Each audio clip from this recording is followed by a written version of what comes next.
बोईसरमध्ये Chinchani beach आहे. म्हणजे बोईसरपासून अगदी 10-15 मिनिटाच्या अंतरावरती चिंचणी बीच आहे. संडे होता त्यामुळे खूप सारी गर्दी होती बीचवरती.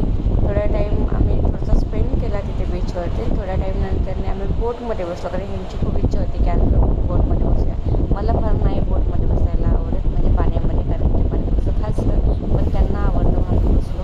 इतका सुंदर असा व्ह्यू होता, एक नंबर, एकदम भारी वाटत होता.